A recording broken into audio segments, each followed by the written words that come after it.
Freedom is utterly impossible on the American model without the values we got from the Bible. We're not supposed to just preach the gospel. We're supposed to preach the gospel and live out our faith. God expects his church to be the conscience of the state. He expects believers to stand against the madness. But the point is, it's not about winning, it's about obedience to Jesus. This is the hour of the American church. Everyone, please welcome to the stage, Eric Metaxas.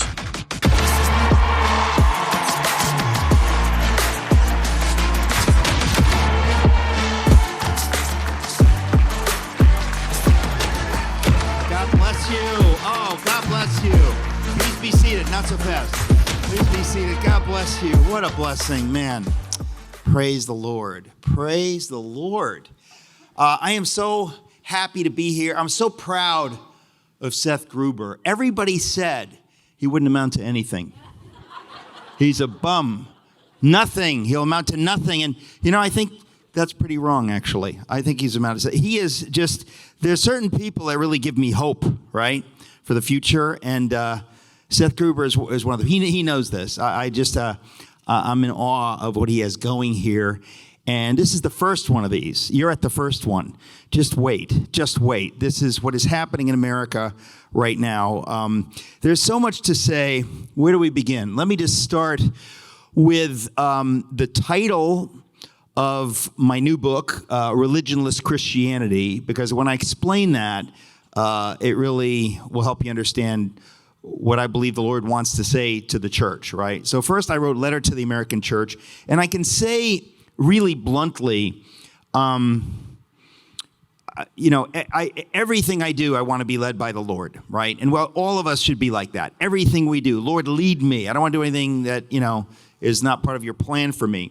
But when I wrote Letter to the American Church, which is almost 3 years ago now, never have I before felt so clearly led that the Lord is saying, write this message. It was really different than anything I've ever done.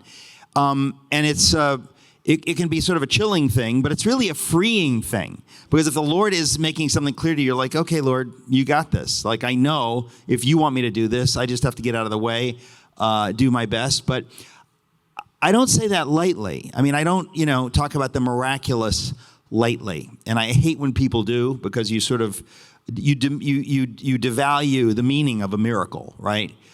If everything is God said, then, but with this book, I really felt that Letter to the American Church was the Lord's message, and he wanted me to deliver it. And some of you know we made it into a documentary film, which I recommend. But the book, of course, it's interesting. This documentary film is kind of like red meat, but the book is more to reason with people who maybe aren't on the same page. I think, well, I'm a pastor, I don't want to really be political. Well, then give them Letter to the American Church and say, read this, because this is to reason with you, to make you understand that's wrong. That's really, really wrong. And when I say wrong, I mean, that's not the Lord's will. Now, if it's not the Lord's will, whose will is it?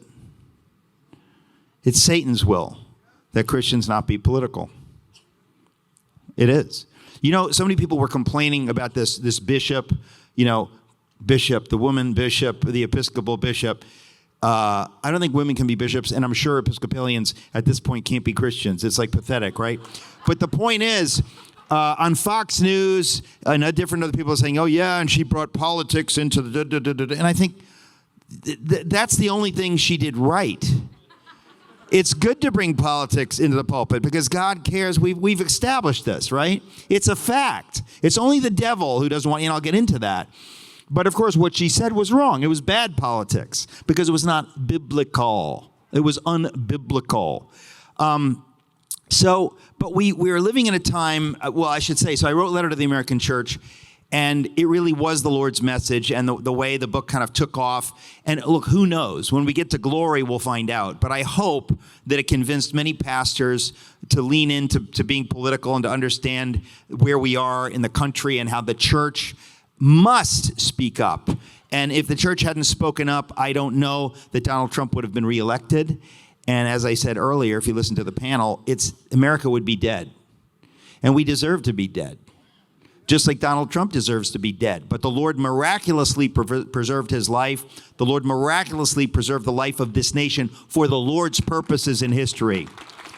So, but after I wrote a letter to the American church, I thought I've got a lot more to say along these lines. So I wrote Religionless Christianity. Now the title, Religionless Christianity, it comes from a Bonhoeffer phrase. And some of you may know this, but most of you won't. Bonhoeffer, for many, many years, was the darling of the liberal secular agnostics. They kind of created a Bonhoeffer in their own image. And when I decided to write a biography about Bonhoeffer, I didn't know much about Bonhoeffer. And I just thought, well, I know he's a hero because my mother grew up in Nazi Germany. My grandfather was killed in the war. It's very personal for me. So when I heard about a German pastor who, because of his Christian faith, spoke up for the Jews, I thought, wow, I could get interested in that kind of Christianity. This is really before I had been born again. And so, I learned about him, but never was really clear. So when I wrote my book, I wasn't sure what I'd find. Maybe at the end of his life, he slides off into some kind of agnostic humanism. I don't know. But I did my research, a lot of research if you read the book, and I thought, that's completely wrong. That's completely wrong. He was more faithful as a Christian at the end than at the beginning. I mean, he was just utterly consistent. But the secular, liberal, agnostic scholars who wanted to create a Bonhoeffer in their own image seized on a phrase that he wrote, religionless Christianity. Now, he was writing it, and this is all in the book, Religionless Christianity. Bonhoeffer was writing a letter to his best friend. And his best friend was also a brilliant theologian. So he was almost writing shorthand. It was not like he was writing for the public. And in a letter, he was effectively asking, what happened to Germany? How did we descend into hell? Because this was like 1944 when he wrote the letter. He was in prison. And he's asking the question, how do we descend into this satanic abyss? And he's effectively saying, well, because the church wasn't the church. What we needed was a religionless Christianity. Now, there's not dead religion, people going to church and being all pious but doing nothing to speak out against satanic evil. We needed a religionless Christianity. So he used that phrase. But the secular humanists and all these elite scholars twisted this. So they kind of presented it like, at the end of his life, he was talking about, I don't know what, some insane, if you really get into, what cultural Marxist academics are writing, it's not meant to be comprehensible, right? Just meant to shut you up. Like, you don't know anything, so just, this is what we mean. Well, the phrase, as I just said, means exactly the opposite of what they said. They made it sound like he's moved beyond traditional Christian faith into some kind of ethereal humanism or something like that. Complete nonsense. Bonhoeffer was saying what we needed in Germany and didn't get was Christians who are going to live out their faith utterly. What's the scripture verse to back that up? Faith without works is dead. And it's interesting because especially these are the heresies of the Christian church, right? In other words, when you say, what was the heresy of the church in Germany in the 30s? Where were they? Where did they miss? Where were they getting wrong? It's almost exactly what the American church has been getting wrong. It's this idea that, we just do church in church. That's a lie from the pit of hell. That's Satan's church. Satan would love it if you go to church and read the Bible every day and don't live it out. That's better than if you're some wild sinner, because it looks like you're a good Christian and you're serving him. That's a chilling thing. Chilling. Of course, Jesus saw that in the Pharisees. No one was more religious than they. And yet they were serving the devil. When God showed up, these ultra-religious people murdered him. Think of the contrast. What is more satanic, right? It's not like bad people. These are people that look on the surface super good, super religious. Well, why would anybody think that's any different today? That's the American church, in many parts of the American church today. They go to church, they go to Bible study, they do all this stuff, and the devil is thrilled. I'm here to tell you, he's thrilled. Because all he wants is for you not to live it out. Just leave courage, over to the side here. Don't live it out courageously. Don't vote. You're serving him. So that's Bonhoeffer's idea of religionless Christianity. And so that's the title of my book, Religionless Christianity. It means real Christianity. It means Christianity that is lived out. In the scripture, in the last page of the Bible, it talks about who's going to be cast into the lake of fire. The cowardly.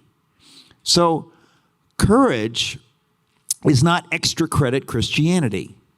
That's basic Christianity. And everybody says, well, but I'm saved by faith. I'm saved by faith. I'm saved by faith. Yeah, you're saved by faith. Do you have faith? Well, of course, I believe this and this and this and this. Are you living it? Because if you're not living it, you show to God and to your neighbors and to the devil and to your kids that you don't actually believe it. So somehow the church got this idea wrong in Bonhoeffer's day and in our day in America, that it's this Enlightenment rationalist version of faith. That's not the biblical version. The biblical version of faith is faith without works is dead. If you do not live it out, you don't have faith. Don't lie. So how many people do you know who will sign a decision card? Oh, I believe this, and I believe this, and I believe this. It's like, believe me, the devil does not care. If you're not living out what you claim to believe, you're serving him. That needs to be the new standard for Christians. And so I'm really at a point when somebody says I'm a Christian, it means nothing to me. If you're living it out, I'll believe you're a Christian. And there are many people that are maybe on paper pagans, but they're living out the kind of faith that the Bible talks about. And so I wonder, maybe they do have faith, even though they're not theologically sophisticated. Because why would they risk their life for what's good and right and true? Why would they do that?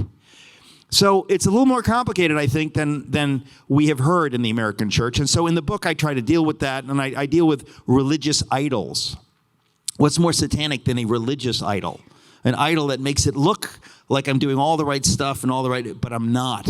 I'm not worshiping Jesus. I'm worshiping a theological, an idol of theological perfection. There are some people who that's their idol. In any event, so the American church has been making the same mistakes of the German church. I've just laid out some of it. It's what Bonhoeffer faced, a church that refused to get in the game. They just said, well, we just want to do our church services. We don't get into that. Now, they didn't have the Johnson Amendment in Germany.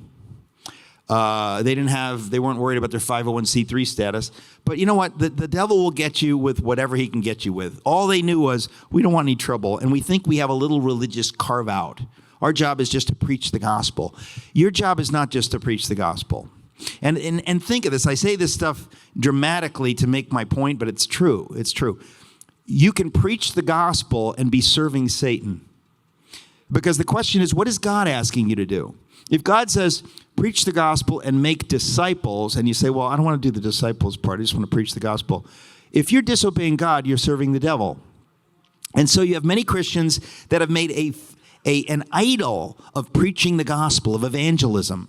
And the question is that what the Lord is asking you to do, or is this what you want to do because you don't want to do the other thing that God is asking you to do? So that's ultimately the question, right? And so one of the idols, I write about this in Letter to the American Church, the idol of evangelism. Evangelism is such a great thing. We know that. But what if you make it greater than serving God? What if God calls you to do something, to be politically active, to get involved in something like the pro-life movement? And you go, no, I don't want any trouble. I just want to have a nice church service. I just want to study the Bible. I don't want to live it out. I just want to study it. I want to know it. That's a lot of the church today. And that was a lot of the church in Bonhoeffer's day. And he was trying to wake them up. And we know that he failed. And so what I kept saying before the election is, will enough people in the church wake up? Will the evil that has happened in the last 4 years, for example, wake up enough Christians? There are many Christians that are still not awake, and they don't want to be awake. But I believe that there are many that did wake up by the grace of the Lord. I think enough woke up, and enough pastors woke up. They understood what was at stake. I have to say that the classic example from my Bonhoeffer book, and I write about it in Religionless Christianity, is Martin Niemöller. Niemoller, and this is why I always say good people can get this stuff wrong, right? Good people can end up serving the devil and then realize, oops, I didn't want to do that. I wanted to serve God. I blew it. Martin Niemöller is the classic case. He was a leading pastor in Berlin, heroic, patriotic. He served Germany in the First War. And when Hitler came to power, and again, this is This is kind of a classic thing, right? They all knew that communism and Bolshevism is bad, right? Just like we know woke cultural Marxism is bad, right? Well, apart from God, you'll go from that into the opposite reaction. So if you're a conservative without God, you'll serve the devil in a different way than the woke lunatics. You'll be a tribalist. Somebody, there was just a murder. A 17-year-old murdered a girl in high school and then killed himself yesterday, and he put out a manifesto, and he's like a racist lunatic on the right. The devil doesn't care. He's thrilled. Like whatever he can get you to do. So, okay, you're against the woke mob? Great. Come over to this other version of the satanic mob on the right. Without God, we all go wrong. So it's not about a political solution. The Lord has to be at the center. But Niemoller knew that the Bolsheviks, that was bad, and Hitler comes to power.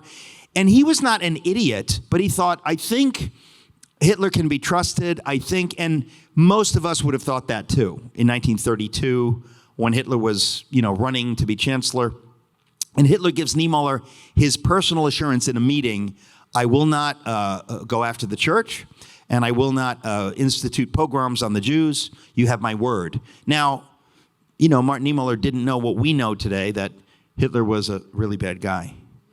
And if you knew that, you'd say that his word means nothing.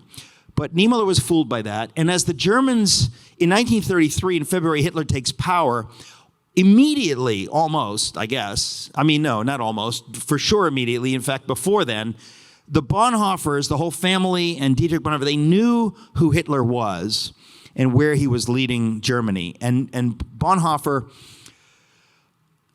almost instantly, is trying to get the church to understand what they're facing. But many in the church, Niemöller at the head of the pack, were like, no, you're being a hothead. You're young, you don't get it, relax, it'll be fine. So Niemöller sees Hitler doing all kinds of horrible things through the course of 1933. And at some point he realizes, I need to have a meeting with Hitler. It's probably the people around him. It's not Hitler. Hitler is basically a good guy. I need to have a meeting with him. Tries to get a meeting with him, tries to get a meeting with him, tries to get a meeting with him. Cannot get a meeting with him. Why is that? Well, because it turns out Hitler really doesn't want to meet with Niemöller. He doesn't want to face this pastor because he's not exactly interested in, hearing what Niemöller has to say. Finally, Niemöller gets the meeting in January of 34. And by then, Hitler has done so much damage in a year that it's almost unbelievable. And in the meeting, and this is just a classic, it's like something you'd make up for a film script, but this actually happened. In the meeting, Hitler reveals who he really is to Niemöller. So to cut to the chase, he basically threatens Niemöller at the beginning of the meeting. They read a transcript of Niemöller's tapped phone conversation. Why?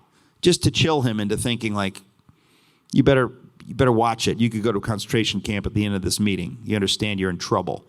And then Niemöller, to try to defend himself to Hitler, still kind of reeling from this, that he's just being threatened, that his tapped phone conversation transcript is being read to him and he's in trouble and, what's going on. So he tried to defend himself and he says, but mein Führer, I care about the Third Reich. I deeply care about Germany and I care about the Third Reich.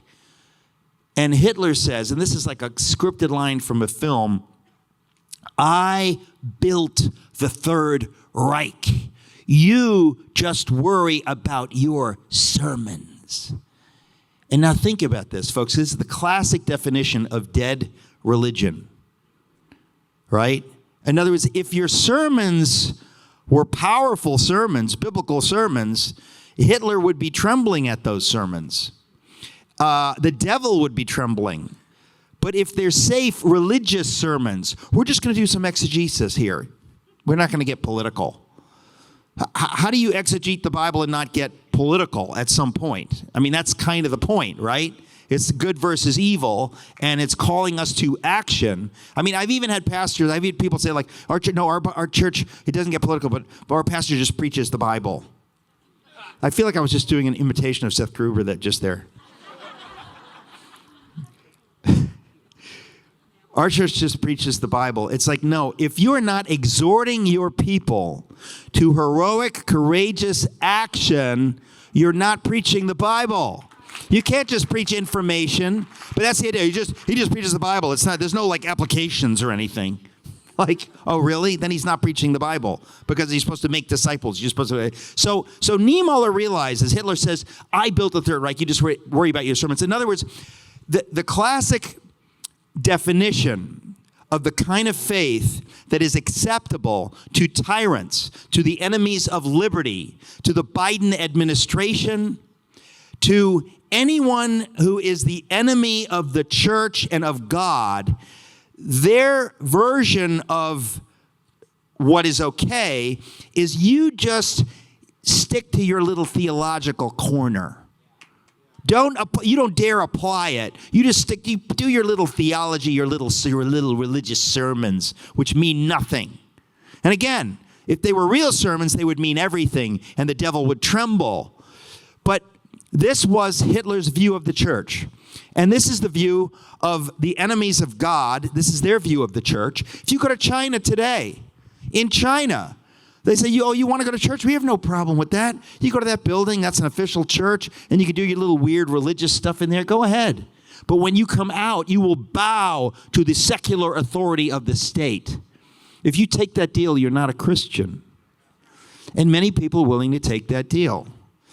And so that's the situation in Germany. And Niemoller realizes then, oh my gosh, I've missed it. So he became very heroic after that. But frankly, it was too late. It was absolutely too late. Because this is the other thing. I think Christians act like, oh, we've got time. God is gracious. We have time. Not exactly, folks. There's a time when it's over. There's a time when Jesus curses the fig tree. No fruit, you are cursed. Oh, how mean of Jesus. He couldn't give the fig tree a second chance. Well, God in his sovereignty decides when it's over. And God judged the German church. God said to the German church when they didn't stand up after the warning and exhortation of Bonhoeffer, at some point, God says, it's over, goodbye, you're done. And Germany is lost. And Germany is lost 90 years later. Germany is still reeling from its failure at that time. I won't go into it, but they are still just reeling from a failure. You talk about a failure. You know, think of 12 million murdered in death camps because of the failure of the Church of Jesus Christ to behave like the Church of Jesus Christ. That is what God calls us to do, is to be the Church of Jesus Christ. And the German situation, it's the classic example. But think of the lies they believed, right? There were about 18,000 Lutheran pastors in Germany at this time, right? And when when Hitler first takes power, a number of pastors kind of got it. Bonhoeffer was one. Even Niemoller, they kind of got it. Oh, we need to say something. We need to stand up. Whatever. So they published the Barmen Declaration. Some of you know about it. I write about it in both these books and in the Bonhoeffer book. And the Barmen Declaration basically says, we're the church, and we're not going to bow the knee to any idol, to any Messiah figure. We bow the knee to Jesus Christ. That's it. And so it was a heroic statement. So of the 18,000 pastors, only 6,000 signed the Barmen Declarations. That tells you something right there. The others, what were they saying? Well, some of them were ultra pro-Hitler. That's kind of like the woke lunatic churches today. But you can just kind of filter them out. Like, forget about them. It's like the crazy woman bishop, in the National Cathedral. Forget about that. Like, the Episcopal Church was lost 35 years ago. Like, forget about that. But what about the evangelical church? What about them? What about us? What about you? What about the Catholics? What about those who say, no, I'm a real Christian? Okay. So 18,000 Lutheran pastors, 3,000 totally with Hitler, 6,000 sign the Barmen Declaration. But after 2 years of persecution, after 2 years of cancel culture in Germany, after 2 years of being bullied and threatened, you'll lose your job, boo, boo, boo, boo, boo, all the stuff that we've been through. You better get the jab or you'll lose your job. You better do this, better shut up about that. Don't post that on social media, whatever. That affected, of those 6,000 who signed the Barmen Declaration, by 1935, 2 years into Hitler's tenure, only 3,000 were standing firm. So of 18,000 Lutheran pastors, you got 3,000 totally in the, bed with Hitler, and only 3,000 really standing firm. And in the middle, you do the math, you have 12,000 pastors believing the lie that, we can be neutral. We're just going to preach the gospel. We're just going to preach the little gospel, the little useless fake gospel, the counterfeit gospel that we don't have to live out, which negates itself instantly.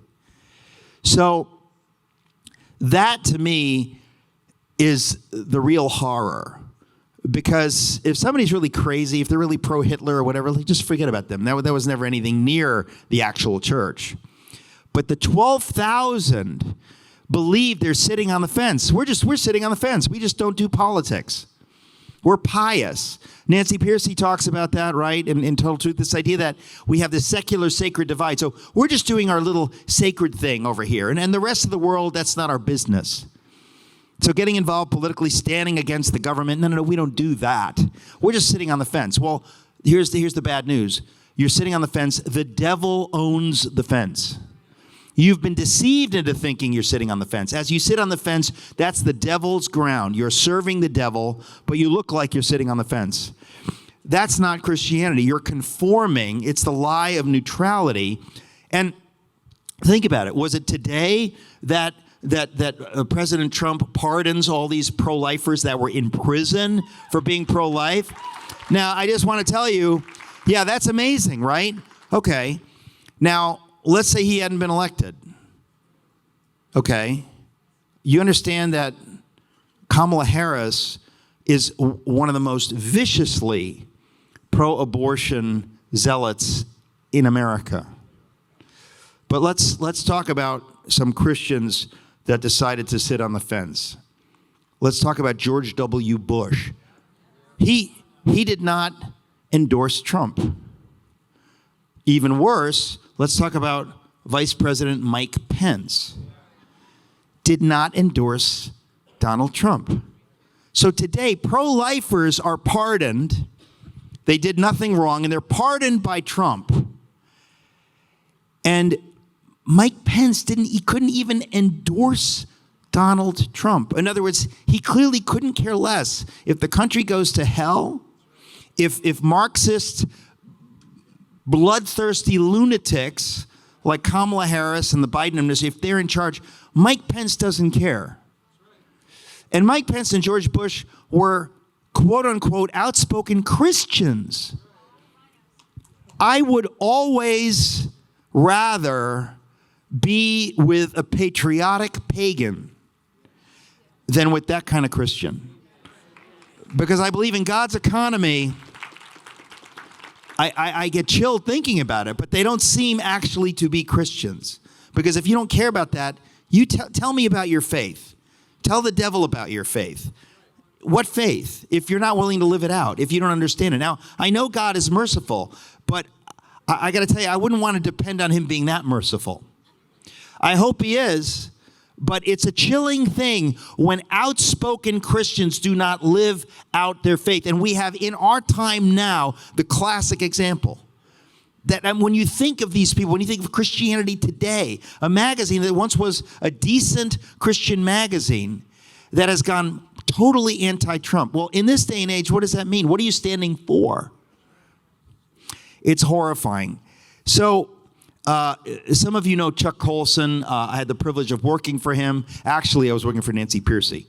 Nancy Pearcey was really working for Chuck, and I was just working for Nancy. But at the time, I remember Chuck, Chuck eventually, a few years after that, championed something called the Manhattan Declaration. The Manhattan Declaration was modeled on the Barmen Declaration because Chuck Coulson in 2006, 5, 4, way back then, saw where things were going in America. Saw that religious liberty was being threatened. Saw that, let's say you're a nurse. Is the government going to compel you to help in an abortion? Are you going to have religious liberty and say no? Or if you're told to get a vaccine, are you going to be able to say, well, it was made with murdered babies, I think I'll skip it? Well, Chuck Coulson foresaw all this stuff. And he created something called the Manhattan Declaration to get Christians across the board, like the Barmen Declaration, to sign this, and we're going to stand together. He had exactly the same experience as Bonhoeffer did, exactly the same thing. People that some of us in this room would revere, refused to sign the Manhattan Declaration. Why? They said, well, we don't do politics. We just preach the gospel. Now, here's a weird story, okay? I got to know Chuck. I loved him. When he passed away, his widow gave me his copy of my Bonhoeffer book, which he had marked up like crazy. I could cry even thinking about it. And it's like a holy thing. I didn't want to look at it. But one day, finally, I forced myself to look through it. And in his notes, where I'm writing in the Bonhoeffer book about the Barmen Declaration, in his notes in the margin, he basically says this is exactly like the Manhattan Declaration. And where I talk about pastors not wanting to get involved in this, he writes in the margin, John Piper, Alistair Begg, John MacArthur. These were his friends. These are people who thought these are heroes of the faith.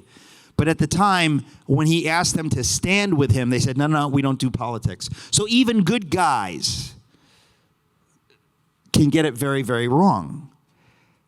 And it was a chilling thing. Bonhoeffer, at one point, to make his larger point, he said, only those who cry out for the Jews should be able to sing Gregorian chants. In other words, you want to worship God? Great. First, speak out for those that are being persecuted, those that are being murdered. In other words, you want to have your nice, happy, clappy church service? You have no right to sing to God if God has asked you to speak out for the unborn and for those being persecuted. If you don't care about them, then why are you singing to God? What are you doing? Whom are you fooling, do you think? So Bonhoeffer said this and he got in a lot of trouble for this. Which brings us to the Johnson Amendment. I mentioned it earlier. Cynically, LBJ, Lyndon Baines Johnson, who became president, he was a senator, of course, from Texas. He was an utterly corrupt bum. I mean, just a power-hungry, horribly corrupt, wicked man. And he didn't like what a lot of churches were saying about him, and he thought, I'll fix those pastors. So he creates this thing, the Johnson Amendment, where he says, well, if you want to keep your tax-exempt status, you can't say anything about the government, or you can't, whatever. And most American pastors, this is in the 1950s, said, oh, okay, we'll take that deal. Shame on them. That is a bargain with the devil. Because first of all, you have free speech in America. Patriots died. Anybody here die yet? No. You owe the patriots who died for your liberties, you owe them. Patriots died so that we'd have free speech, and we have freedom of religion. So the idea that these pastors said, well, that sounds reasonable. Okay. And so this gets into the drinking water. And so for decades, pastors and Christians have all accepted this idea, well, we don't do politics, and we don't want to lose our 501c3 status. And you think, wow, the devil does not even have to work hard to get religious Christians to bow the knee, to keep their mouths shut on issues that matter to God. That's where we are today, folks. That's where we are today. And again, there's a comedy. I remember it was 2016. Trump did a big event in New York, and all these evangelicals came, and I was there. And we barely knew the guy at that point. And he tells the story, because he thinks out of the box so amazingly, about how he had some meetings with pastors, and they were completely on board with all his positions. And he said, and you'll stand up for me, right? And they kind of all looked the other way. And he was like, what's going on? Like, he's asking his aides, like, what am I missing? Like, they're totally on board with what I'm saying that I'm for, but they're not saying that they're going to support me? Why would that be? And so he looks into it. Donald Trump looks into it, right? And he finds out, oh, it's the Johnson Amendment. Yeah, there's this amendment which muzzles pastors, or at least they accept the muzzling, and we need to get rid of that. That's not constitutional, right? Right. It takes like a pagan, thrice married New York real estate developer to educate the church on what the Constitution says and what courage looks like. Shame on the church. So we're basically at a point in the church, by the grace of the Lord, Donald Trump was reelected. And by the grace of God, we are seeing daily now the fruit of what that means. To vote for a flawed human being. What a horrible thing you have to do, to vote for a flawed, sinful human being. If only we could find one who wasn't, like Ted Cruz. Right? I mean, I guess there are Christians who believe that. They believe that. Oh, Ted Cruz, if only, and you think, really? Really? I mean, Jimmy Carter was a pretty good Christian. Really, really, really, really bad president, right? I mean, I don't need to convince this group. I really do believe that the Lord has granted us a reprieve that's almost beyond belief. The inaugural the other day, I was in tears. I kept saying to my wife, I really cannot believe after what we've been through in these 4 years. And some of us in this room know we've suffered in 4 years, lost a lot of friends, really taken it on the chin. But we wouldn't have it any other way, because there are many people who have died for their faith. There are many people this minute really, really suffering for their faith. There are people in prison for their faith. Some still in this country for doing what they're... So, but his election, it's a staggering moment. And I think we need to pause and celebrate and praise God, because we don't deserve this. We don't deserve this, but the Lord in his mercy allowed us to get a second chance. And when we say second chance, what do we mean? What we mean is we've just crossed the starting line. We're not done. You all know that babies are being murdered all across this country. Now, if it weren't for Donald Trump, Roe v. Wade would still be the law of the land, correct? Correct. But we have tremendous work to do, not just on the life issue, but everywhere we look. But I just want to say that if the church will rise up and be the church, if we will get activated and live out our faith as we are commanded to, I think we can see things in this country. I believe we can have what Donald Trump called a golden age of America. I believe that. Now, Thomas Paine, in his pamphlet, Common Sense, in 1776, he made some wild utopianist claims that apart from God are nonsense, but with God, they're correct. And what I mean is, Thomas Paine said that we can make the world anew. We have an opportunity in 1776 to make the world, to have a new birthday of humanity. That's not hyperbole, folks. That happened. In 1776, for the first time in history, for the first time in the history of the world, liberty was enshrined in a constitution, and a group of people created a nation where we governed ourselves and were free to govern ourselves. That is a miracle of God that happened in history, and apart from Scripture, apart from Bible-believing Christians, that could never happen. It happened in 1776, and Thomas Paine saw the momentousness of this moment in history.